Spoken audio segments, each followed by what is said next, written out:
Hi, thank you for listening. My name is Dr. Amber Bryant, and I'm a project manager at the Institute for Social Research at the University of Michigan. Here at ISR, I work for the Inter-university Consortium for Political and Social Research, ICPSR, on the Peers Data Hub project, the partnership for expanding education research in STEM. Today, we are speaking with Dr. Lindsey Malcom-Piqueux about her newest book, From Equity Talk to Equity Walk, Expanding Practitioner Knowledge for Racial Justice in Higher Education. Dr. Malcom-Piqueux is the Chief Institutional Research Officer at the California Institute of Technology. In this role, she leads institutional efforts to collect, analyze, and communicate information to guide critical decision-making processes. She also conducts in-depth assessments of student learning and institutional programs intended to support student success in STEM. Prior to joining Caltech, she served as the Associate Director of Research and Policy at the Center for Urban Education at the University of Southern California, and was a Research Associate Professor in the USC Rossier School of Education. She has also held faculty positions at the George Washington University and the University of California, Riverside. Dr. Malcom-Piqueux, her expertise in higher education and STEM is reflected in her extensive publication record in academic journals, such as the Educational Researcher, the Review of Higher Education, and the Harvard Educational Review, among others. Her co-authored book, which we will be discussing today, is entitled From Equity Talk to Equity Walk, Expanding Practitioner Knowledge for Racial Justice in Higher Education. This book truly marries Dr. Malcom-Piqueux's lived experiences as a STEM education scholar, as well as her research expertise on the subject. Dr. Malcom-Piqueux, thank you so much for being with us today. If it's okay with you, I'm just going to jump right in with our questions. That sounds great.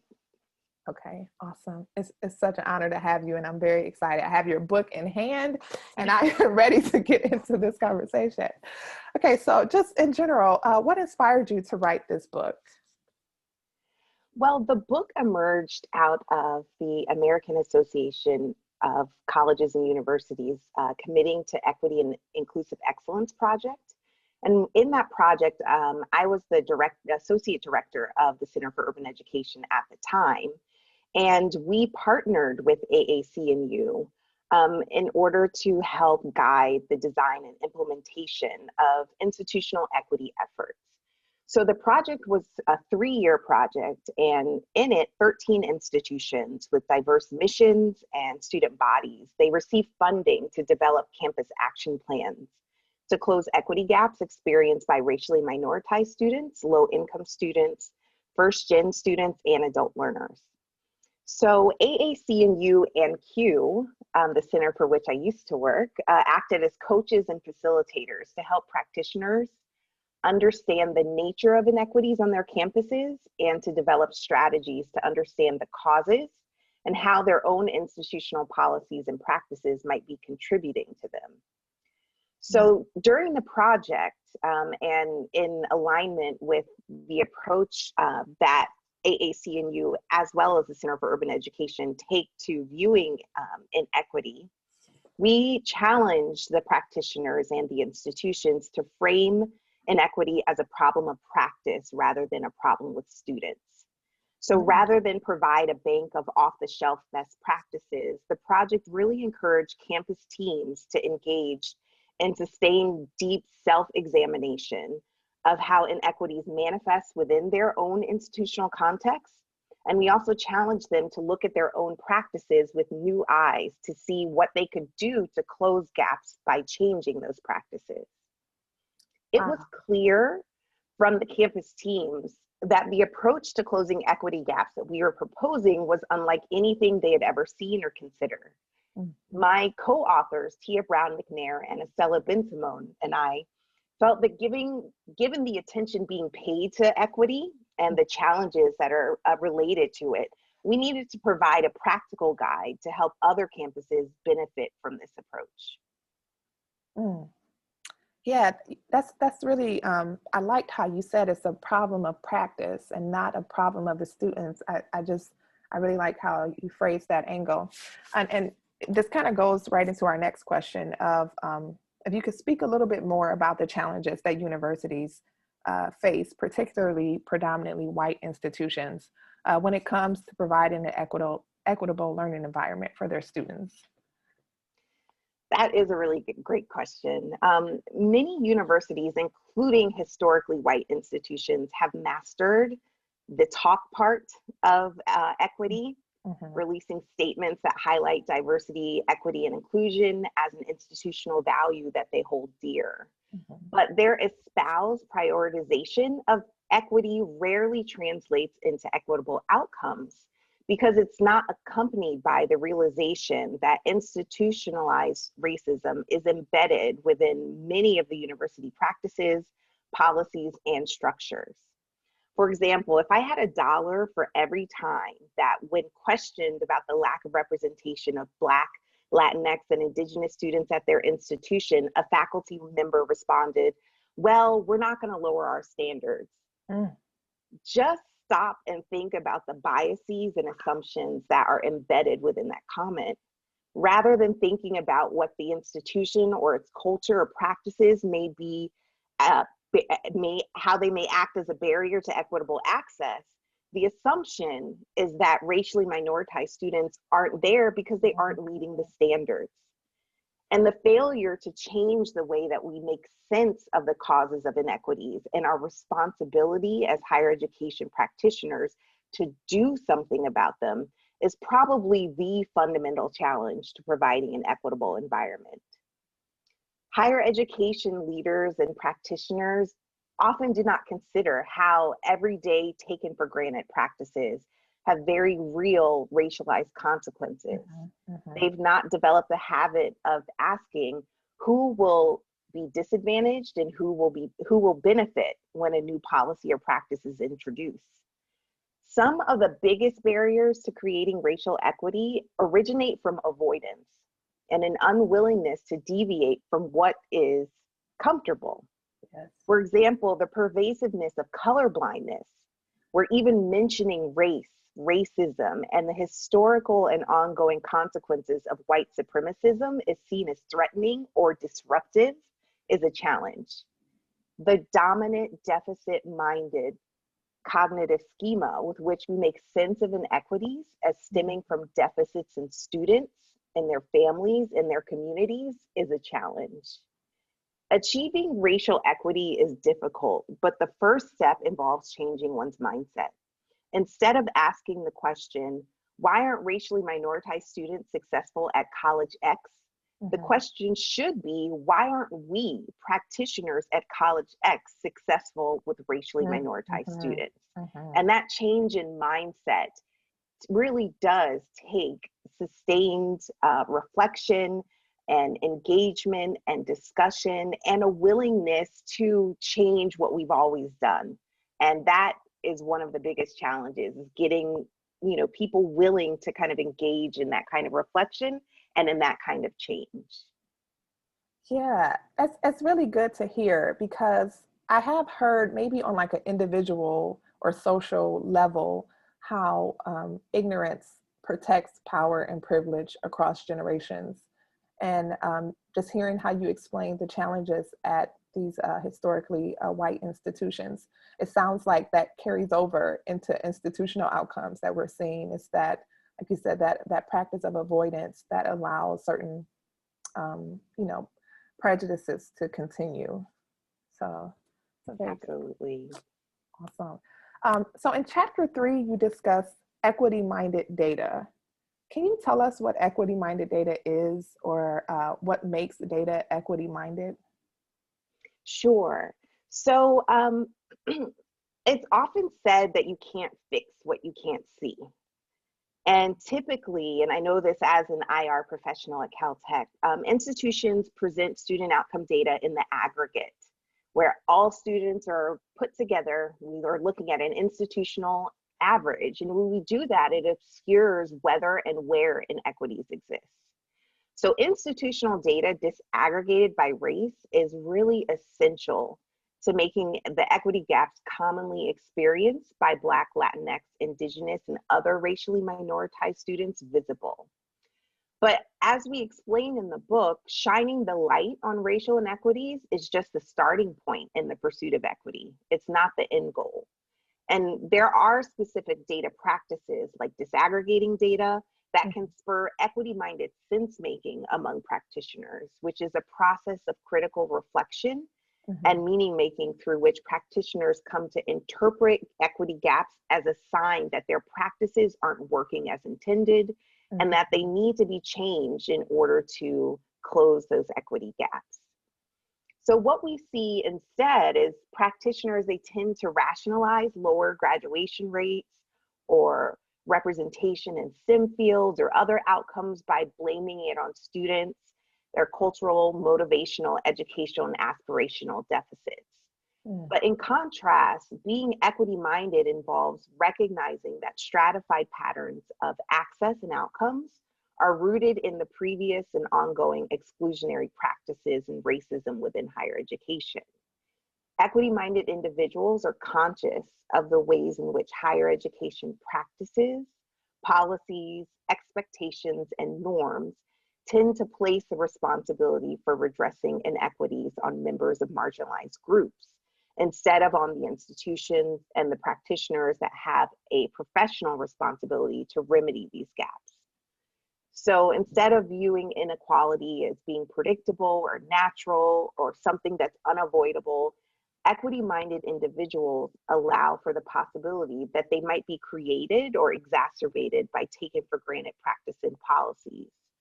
Equity-mindedness is the ability to link unequal educational outcomes to structures and practices that others see as neutral and act to transform them. And so when data are communicated effectively, they can serve as an impetus for the critical examination of institutional practices through practitioner inquiry and the identification of specific actions needed to realize equity.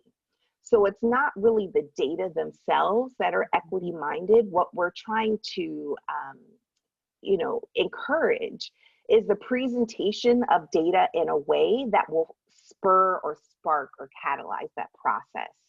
So in order to be effective, displays of data need to disaggregate to kind of make inequities visible, and they need to be at a level that allows practitioners and higher education administrators, faculty members to make a connection between specific practices and the inequities that exist.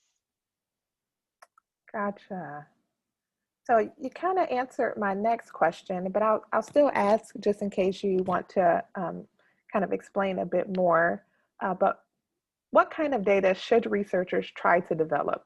And what are some new strategies that help to improve equity data collection and use? So in the book, we describe approaches and tools that can help communicate data in a manner that will promote the equity-minded sense-making that I explained earlier, and inspire practitioners to continue examining the causes of racial inequities within their own institutional environment. So for example, communicating data using simple visualizations of descriptive measures increases the likelihood that practitioners will find the data accessible. Presenting data that are close to practice ensures that practitioners can see a connection between the quantitative measures that they're observing and how they engage with students on a daily basis. And one of the things that I think is important to emphasize is that a lot of what we describe in the book runs somewhat counter to many data-related trends within higher education. Within IR, institutional research, for example, right now, all the rage is being placed on techniques that are aiming to estimate causal relationships between student characteristics, behaviors, and outcomes. So like predictive analytics or using propensity score analyses. Mm-hmm. And although these methods have value in certain contexts, they can, by their very nature, spark the kind of deficit-minded thinking where students of certain backgrounds may be viewed as at risk. And then similarly, you know, within research, educational research spaces, including race as just another control variable in a statistical model, minimizes the systemic racism that minoritized populations have experienced since this nation's inception. And so one of the things that I really want to emphasize is something that my own dissertation advisor really emphasized to me years ago, that data are not self-acting. So on their own, data are not enough to advance equity. Data can reveal which student groups are experiencing inequitable outcomes, and it can describe the nature of those inequities. But it really takes practitioners to employ an equity-minded lens and to think critically about what may be the causes of those inequities. And if they don't, then equity gaps may remain. So for example, if we're, you know, there's an institution and they see equity gaps in course completion in, let's say, a particular math sequence, it's really critically important that faculty members examine their own instructional and relational practices used in the classroom to determine how those practices might be made more inclusive to serve students equitably. For data to be effective, an effective tool in advancing equity, it really is important that practitioners are willing and able to make sense of data in terms of practices instead of student deficits, and also be willing to interrogate the practices and the policies that lead to these equity gaps. So, I mean, just to summarize, I would really say that simpler is actually better because it makes it more accessible to a broader cross-section of practitioners. You know, I've interacted with many faculty members from the humanities, for example, and they say, you know, we say, oh, we're going to look at some data, and you can just see this look on their face. But then when we show the really kind of simple visualizations using really kind of fundamental concepts within, you know, statistics, then they can also engage in the conversation and understand where the inequities lie.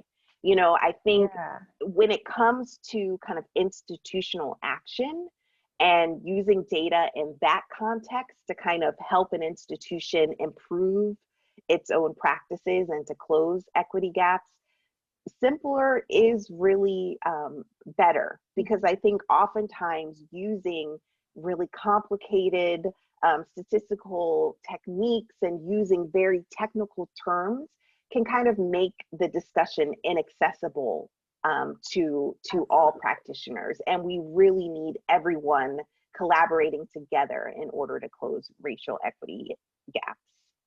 Yes, that is one thing I really enjoyed about your book. Like, it took the concept of something kind of really complex and it was so easy to digest, and I could see myself in the text. It was practical, and there was like a human element to it, almost like certain parts almost pulled at my heartstrings, where I kind of felt like I needed to look at myself a little bit more critically as far as like you said, the way I share information or the assumptions that I have behind my research. So I really appreciate you saying that part, especially in academics. Sometimes we're trying to show and prove all the hard work that we did, and we're not having an impact on the other side because we're kind of isolating our audience with some of that harder procedural things. Yeah, and I think it's really important to just keep your audience in mind. So that's why I tried to kind of give the caveat when we're looking at data in order to guide institutional action, learning, and change among practitioners. It is important to keep things accessible, keep things relatable, so that everyone can participate in that process of interpretation and making meaning of the data. And that's not to say that the more complicated procedures and techniques don't have a place. They absolutely do. when you're looking at really large, big data. Those are the places where that is, really effective and appropriate and useful. It has its utility. But when institutions are looking at data, it's so easy for the students who represent those data points to get lost. And so one of the things that we really emphasize in the book is that we want to try to keep the data close to practice so that we're always thinking about the students who are, in our institutions and who we are trying to reach and trying to educate. Gotcha. Kind of along that vein, for your book, From Equity Talk to Equity Walk, who was your intended audience, and how do you hope the book is used and referenced from here on, I guess? Well, I was so happy to hear you use the term practical, because we really did construct and write the book to be a practical tool to help higher education leaders, administrators, faculty, and staff to overcome the barriers to racial equity on their campuses.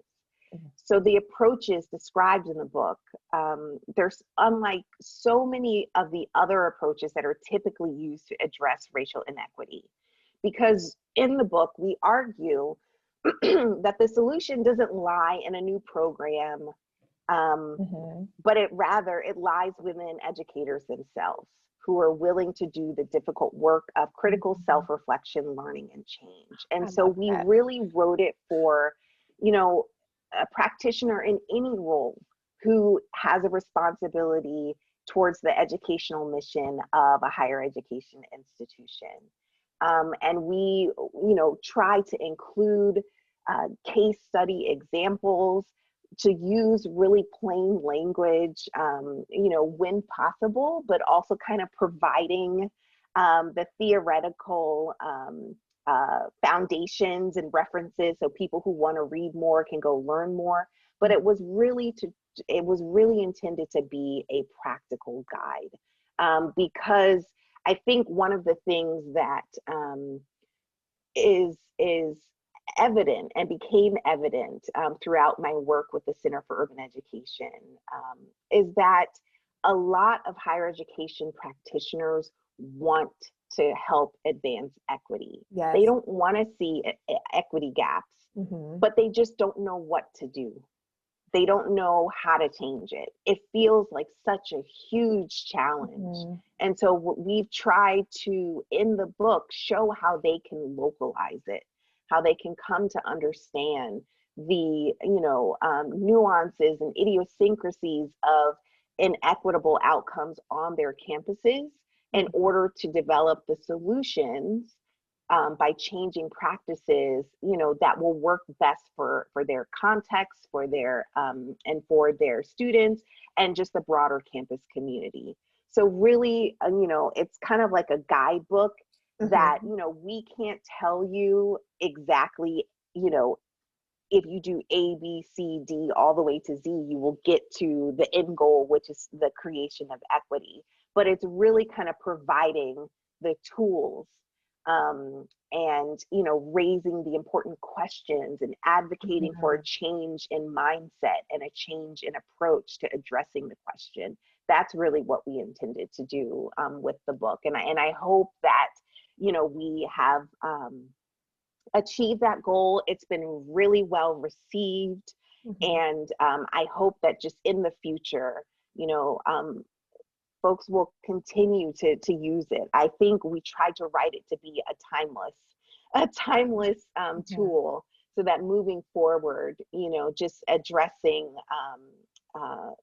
issues of equity will continue to kind of be, something that is always at the forefront of mind for higher education practitioners. And so we hope that they can pick up the book and read through it and kind of figure out what will work for them to move the needle on their own campuses. Yeah, I completely agree. I think your final chapters 4 and 5, they really do offer some great strategic solutions to institutional change and capacity building in this direction, in this effort.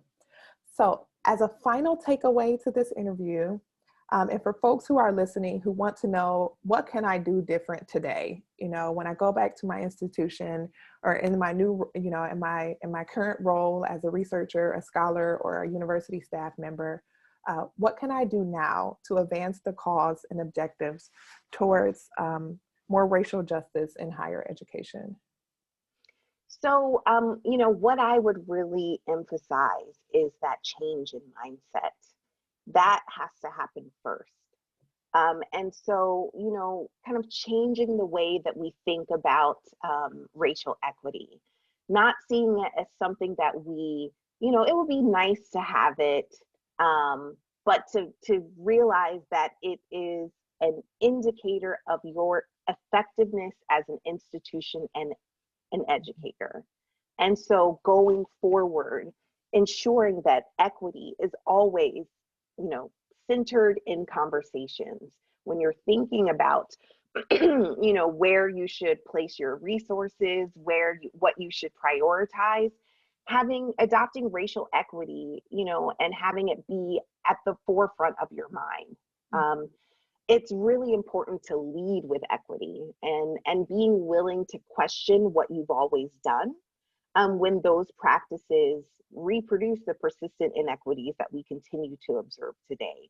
And so that change in framing and mindset is really, really important. And without that, it's difficult to do the work that will follow, because the work that will follow really does require educators to kind of turn the lens onto themselves and their institution, and to figure out how things that they've been doing forever, for ages, you know, we've always done it this way, how that has created what we see in the data. How has it created the inequitable access and outcomes that we have on our campus?